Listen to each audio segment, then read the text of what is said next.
Dan setelah kita pusing mikirin konten dan setelah kita upload videonya juga ternyata masih sepi-sepi juga. Nah, payah kan?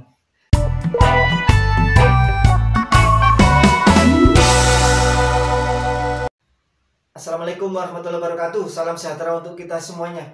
Teman-teman, pada kesempatan kali ini kita akan sharing atau berbagi pengalaman tentang perjalanan di YouTube. Ini saya informasikan kepada pemula yang memang ingin menjadi YouTuber. Dan ini saya ceritakan ya, bahwasanya untuk menjadi YouTuber itu kita butuh perjuangan. Kita harus meluangkan pikiran dan waktu, bahkan juga tenaga dan materi. Padahal hanya untuk sekedar membuat video konten saja. Bagaimana tidak? Kita itu harus berpikir keras untuk membuat konsep video. Kalau belum punya gambaran temanya apa gitu, kita itu harus berpikir keras untuk mendapatkan ide. Padahal topik di channel kita itu masih campuran. Itu saja terasa berat. Nah, itulah yang saya rasakan. Apabila teman-teman merasakan hal yang lain atau pengalaman yang lain, silahkan dituliskan di kolom komentar. Dan setelah kita pusing mikirin konten dan setelah kita upload videonya juga ternyata masih sepi-sepi juga. Nah, payah kan? Nah, kemudian hal yang saya lakukan waktu itu saya share di WA. Ya, akhirnya yang nonton itu hanya keluarga dan teman. Subscriber juga dari teman dan keluarga. Ya mungkin dalam bentuk support atau mungkin kasihan karena tidak ada yang menonton. Namun setelah sekian waktu sudah lumayan banyak video yang saya upload. Subscriber dan viewer juga meningkat walaupun lambat. Untuk channel ini sendiri diterima monetisasi itu setelah upload 90 video.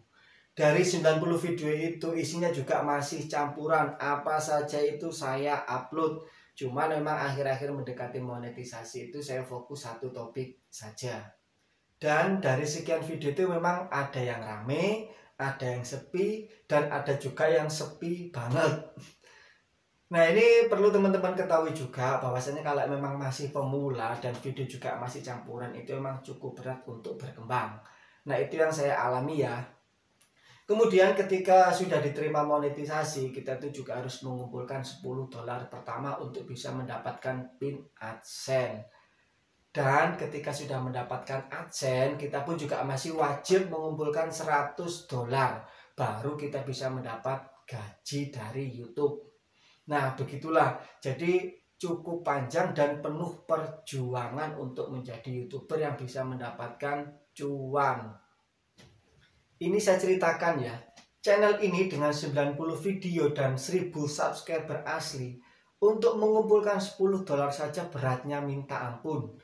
Bagaimana tidak? Satu hari pertama kalau tidak salah itu mendapat $0,13 saja. Kemudian di hari-hari berikutnya rata-rata mendapatkan $0,20.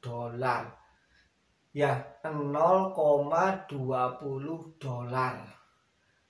Nah, $0,20 kalau dirupiahkan mungkin ya sekitar Rp2.500.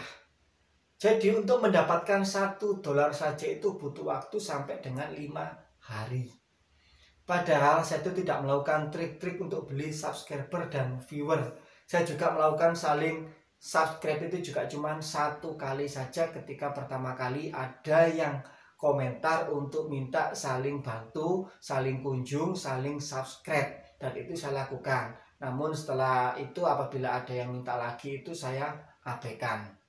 Nah, ini yang saya nggak bisa bayangin kalau ada channel yang main beli subscriber dan viewer. Atau channel yang melakukan gotong royong, saling subscribe, saling tonton. Bagaimana rasanya setelah monetisasi dan berapa dolar yang didapatnya. Karena video yang diuploadnya itu bisa jadi tidak ditonton oleh subscribernya. Kenapa tidak ditonton? Ya karena mereka bukan subscriber aktif dan bukan peminat video-video kita. Dan kalau tidak ada yang nonton, bagaimana juga bisa mendapatkan uang dari iklan. Untuk itu teman-teman kalau mau membangun channel jangan pakai trik-trik begituan. Lakukan saja secara alami. Buatlah konten yang bernilai manfaat dan pahami dasar-dasar untuk membangun dan mengembangkan channel. Untuk dasar-dasar membangun dan mengembangkan channel, teman-teman bisa lihat videonya di channel ini juga ya. Linknya ada di deskripsi. Jadi silakan ditonton nanti setelah lihat video ini. Nah, ternyata tidak segampang itu kan untuk bisa mendapatkan cuan dari YouTube. Butuh proses dan perjuangan bagi YouTuber pemula. Kalau ada yang bisa mencapai monetisasi hanya dengan waktu 1 atau 2 bulan dan hanya juga dengan 20 atau 30 video, menurut saya mungkin beliau juga punya channel lain. Dan channel barunya itu bisa berkembang cepat ya karena sudah paham caranya dan strateginya. Ini sekedar saran buat teman-teman ya. Jadi nyawa dari channel itu adalah konten. Jadi buatlah konten video yang bisa memberikan nilai manfaat kepada orang yang menonton. Dan fokuslah hanya pada satu topik saja. Pikirkanlah ide topik dari hal yang kita sukai dan kita kuasai. Setelah itu rajin-rajinlah untuk upload videonya. Kalau kita konsisten upload dengan konten yang bermanfaat, saya rasa akan lebih cepat untuk bisa monetisasi dan mudah untuk mengumpulkan $10 pertama.